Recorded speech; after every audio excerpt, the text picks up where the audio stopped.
Hey, what's up, everybody? It's BDF44 once again, coming at you with another video. We're talking about the Phoenix Suns and the LA Clippers Game 5 that's going to be taking place in about 4 hours or so, 6 o'clock. It's about 2 something now. So, okay,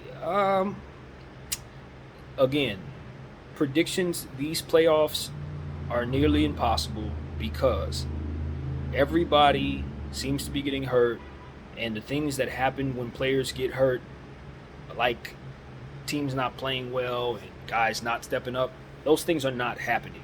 What you're seeing is players who have great names and great talent leave these games with injuries and continue to keep bouncing back. Their teams continue to bounce back, rather, off of play from unsuspecting areas. Great play from unsuspecting areas. And with the LA Clippers, they have set the tone for that narrative. Reggie Jackson, Marcus Morris, Boogie Cousins, Terrence Mann, Ivica Zubats, all of these guys have accompanied Paul George in doing basically the improbable, which is finding ways of beating this Phoenix Suns team. They have gotten 2 games out of them. It's a 3-2 series. And right now, I think the Clippers have all of the momentum. I really do. And really, they've had their backs against the wall now for, of course, 4 straight quarters. And should be ready to go in terms of the intensity and what it takes to win this game. The question is, will the Phoenix Suns finally match that intensity? Now, with them having a chance to close this team out once again, even though this game is on the road, you would think that you can't give a team like Phoenix too many cracks at it. So at some point, you'd have to imagine the Clippers' luck is going to run out, and they're not going to be able to come back and win a series after being down. But I'll tell you this, I'm not the type of person who likes to play with my money, so I would not be betting on that. The reality is I picked the Phoenix Suns to win this series in 6 at the beginning of the series, but this series has not gone the way I thought it would.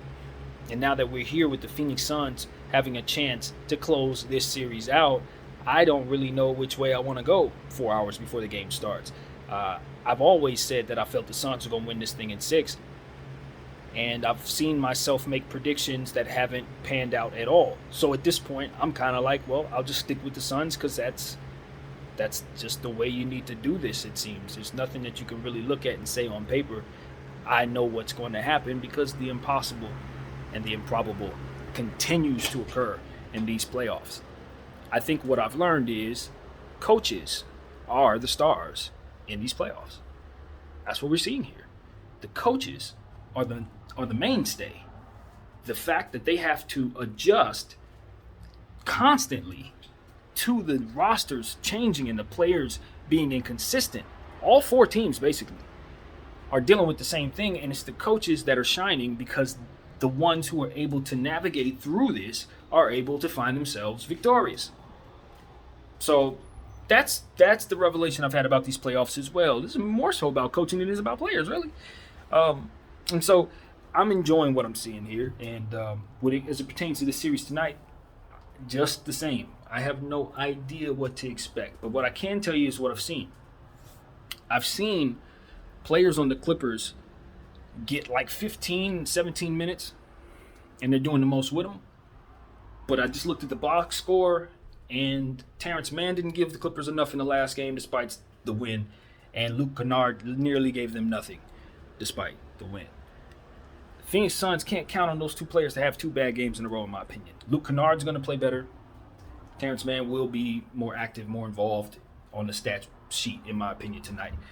I don't know that Zubats is going to play, but they seem to have been able to navigate through what his absence would provide very, very, very, very easily.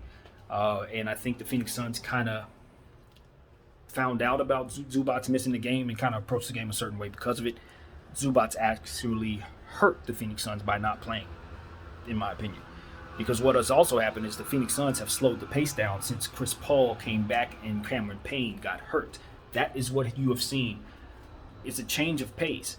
And even though they were able to get away with it earlier in the series, once campaign went down and they only had that slower pace of Chris Paul to rely upon, they didn't have the advantage against the Clippers because that played into the Clippers' hands. You have Zubats down there who would rather play in a slow-paced game, who probably thrives better. Their team as a defense as a whole probably thrives better in the half court as well. So slowing down the pace didn't help. And as you saw, the Phoenix Suns were losing games over time as Ty Lue started to navigate through what it is he was seeing and then be able to plan against it. So that's really what I've seen. That's what it is. You're seeing a team out there in the Phoenix Suns that are kind of playing at a disadvantage even though they have the lead in the series and are healthier. They're a healthier bunch. And the reason why is because the Clippers have so many dogs, y'all. Everywhere you look on the team is somebody that is either an enforcer, someone who's known as someone who has a tough mind, someone who's known for getting under your skin, someone who's known for hitting big shots. Like, they have players like that in all over the roster. And then you have this super hyper talented Paul George dude who, even though he's not the strongest mind, is like 100 times more talented than the average player. So what you're seeing is, with a great coach, that talented star and a bunch of guys who know the game and know how to play their role, they're able to win games. They're able to beat teams that are better than them. They're able to beat teams without Kawhi Leonard. This is a real basketball team. And as I gave credit before, I continue to give credit and praise. You know, the GM there, the coaching there, all of that stuff, their infrastructure that they've built over the last several years, it is a winning culture. And it is no happenstance that they find themselves in the conference finals. I got to tip my hat as somebody who always hates on the Clippers, who will continue to hate on the Clippers for as long as he lives. I got to give credit when I see excellence. And what I'm seeing out of this team is excellence, because what they're doing is being able to weather any storm and still look graceful in doing so. That's what the Clippers are doing. They're not hasty. They're not playing panicky. With the exception of some bad free throw shooting, they're not choking. What you're seeing is a team that is limited in their talent, so they are losing, but they're able to recover that with sheer heart and fundamentals. And that's a credit to their coaching and the talent of the players and the versatility of how the team was put together. When you look at what they have there, I had forgotten Boogie was even on the squad. They were able to reach in their Boogie bag and get some points out of him out of nowhere, seemingly. You know, just like the Atlanta Hawks were able to get Cam on the floor for the first time in 2 months, and he was able to go and give them what they gave him. Yeah, that's kind of what I saw out of Boogie from a different way. It's like you get opportunities from players, scoring opportunities from players you're not expecting it, and that's also a credit to the coaching staff for calling those numbers and making sure those players are on the floor.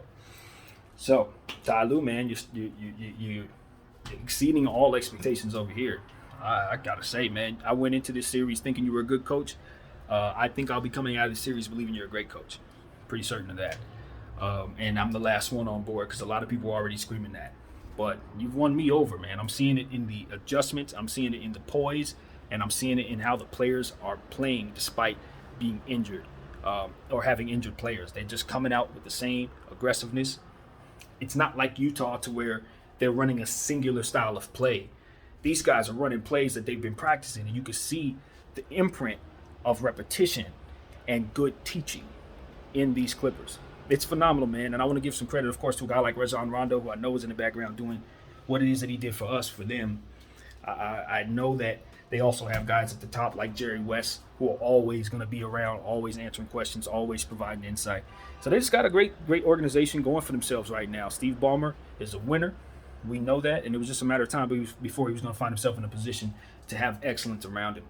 You don't get to that point in success without understanding what it takes to build success. And that translates in other areas, no matter what area you're in. If you're that good at what it is that you do, you'll find a way to find the right people to put in place. And I think Ballmer has done that. So, yeah, man, a lot of praise to sing about my most hated rival outside of the Celtics, of course. And that's what you're going to find on this channel here, man. I view the game from very different perspectives within my own head. I'm a weird guy. I can hate a team and give you all of that energy, and then I can step away from that, put my GM hat on, and see the team from that perspective, and then I can take that off and just see it from a perspective of someone who loves the league and appreciate excellence from team to team to team. and two, feel very passionate about teams who are not doing what they're supposed to do. So I'm weird like that. I'm a real diehard Laker fan, but I'm one of those unique ones that very much see the game a certain way. So that's what you're getting on this channel, and I thank you guys for watching. Now, let's get back to what we were talking about, because I've gotten so far away from that. Phoenix Suns, they are going to have to find a way to get more out of DeAndre Ayton, okay? Let's get back to the point. DeAndre Ayton gave them little to nothing in comparison to the greatness that he gave them in Game 4. Your game has to be able to travel, bro. It can't just be, I'm doing it because I'm feeling it and all of that. No, it has to travel. So you play well at home, you play well on the road. It has to be consistent. And I think when you're dominating a guy like Zubac and he's removed from the game, maybe that does change your outlook on what it is you're supposed to do. Maybe you think you can take a night off. Maybe you're hoping the coach will allow you to take a night off so you can have a little more rest. Because you know there's been a lot on him to be what it is that he's been, and he's done it well. You don't want him to run out of gas. So I get it. Maybe he's starting to run a little out of gas. That might be a little what we're seeing here. However, you got to snap out of that. You got to get some rest. Got to eat your apples, whatever needs to be done. He needs to get back out to being the Ayton that he was in game, what was that, 4? I think I mistaken that. I don't know. The game that he went completely off for 20 and 21 and 5 blocks. That is who he needs to be tonight to close out the Clippers in their building. Because if he doesn't do that, if he comes out and gives them 10 and 10, they're going to have problems, man. Because the Clipper team ain't going away. A guy like Patrick Beverley is going to give you all the hell tonight. You thought he was bad in the last game. He's going to be worse tonight. I promise. Somebody knows getting broke. Somebody going to want to fight. Something's happening. Because yet and still, even though they won the last game, they still in a win-or-go-home situation. So the desperation that they needed to play with, they had better play with tonight. Because I know for a fact, if the Clippers win this game this evening, Game 7 is going to be definitely prime for them to take. You hear me? They're going to have all the momentum. So the Phoenix Suns are going to have to get more out of Ayton. Cam Johnson continue to play well. He needs to play, particularly in the defensive end and shooting the ball. Those are two things they need out of that kid. My guy, my favorite player on the Phoenix Suns, Mikal Bridges. He's kind of had some off games. He's not been himself. They need more out of him. He's just like Ayton. You guys are talented, but you're learning hard lessons. You cannot look and say, oh, we got a night off because the guy's not playing. Oh, we got a night off because Kawhi ain't out there. These are the type of things that will get you beat. They will get you beat. And I'm pretty sure coach is giving them that same energy. I know for a fact Monty Williams has told them this. But it's something they need to understand and learn from quickly, because that's what I sensed out there. Guys just kind of trotting, going through the motions. Man, Zubac ain't playing. We're going to be able to out-rebound them. Ayton just went off in the last game. You know he going to kill him tonight. And you just didn't account for the fight and the dog from top to bottom of that dang roster over there in that Clipper land. They got too many dogs to play with like that. They're going to find ways. They're going to find players, because they do have a sneaky deep team. And you're going to find yourself on the wrong end of something. So, 2 players that must play better. Luke Kennard, Terrence Mann. Has already been said. They need to play better than they played in that last game. If they lay an egg, the Clippers could go home tonight, because I don't expect Marcus Morris to get off to a fast start like he did in the last game. They're going to make sure he doesn't. Phoenix will. And Paul George, you cannot rely on Paul George, y'all. I'm one of those people who's been singing his praises, and I know he's coming off the best game of his life. But smart money doesn't rely on Paul George. Smart money does not do that. Smart money would rather rely on team victories.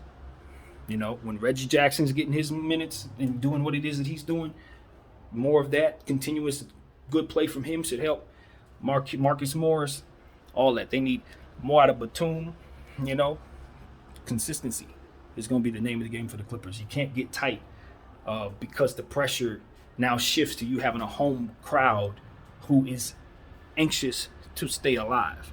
See, it can have a reverse effect too sometimes. Sometimes when you're on the road and the crowd ain't with you, you feel like it's just you, the 12 men. That's it. All you got is your 12 men. It's you against the world. And sometimes some players can find some peace in that, some tranquility in that, because they feel like their pressure is off of them in a way, because they don't have to please those fans. Those fans are rooting against them. You know what I mean? Some players play better on the road. So With that being said, we're going to see how players play at home. We're going to see if the Clippers can play just as good on the road and have that intensity that they brought to Phoenix and bring it home. Because what can happen is because you beat Phoenix in the last game and they didn't bring that intensity, you may come in and think that you don't have to bring the intensity that you had in the last game to match theirs. And it is still a win or go home situation. I've seen all these scenarios that I just said to you guys. That's why I'm saying this. I've seen them all. So what we could see is one or two or none of that. But just saying, you watch so much basketball, you're going to see all kinds of stuff. And I have. So, yeah, man, that's what it is. That's what it is. I think ultimately I'll stay with my pick. Phoenix Suns in 6.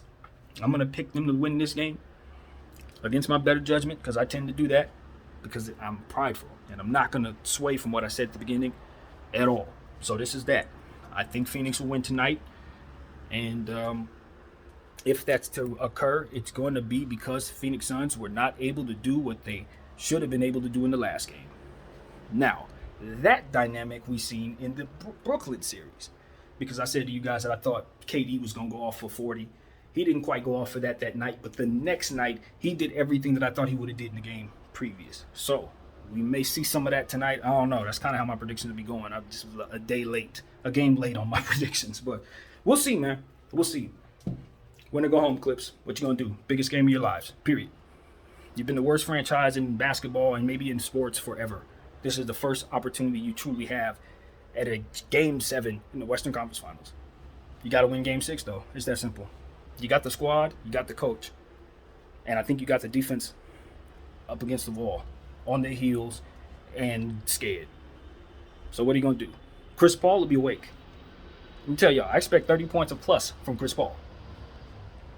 I do. It's time for him to go off. It's time. He can't lose this game. Pressure time, Chris Paul. Let's talk about it. You can't lose this game, bro. You've had other opportunities to win conference finals. Didn't work out, maybe because of injuries, maybe some ball didn't bounce the right way. It's always something. It's time to close the team out and get to the finals. It's time to get a championship. No time for choking. No time for missed free throws. No time for mindless turnovers and get endless frustration where the referees eventually got to call a tech on you. You got to be poised.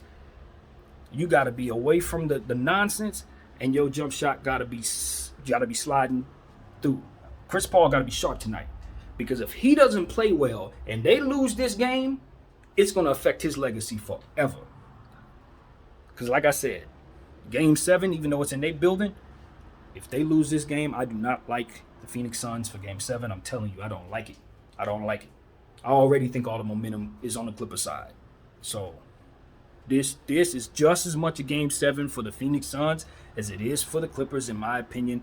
They had better approach it as such. And Chris Paul particularly needs to approach it as such. This is the biggest game of Chris Paul's career.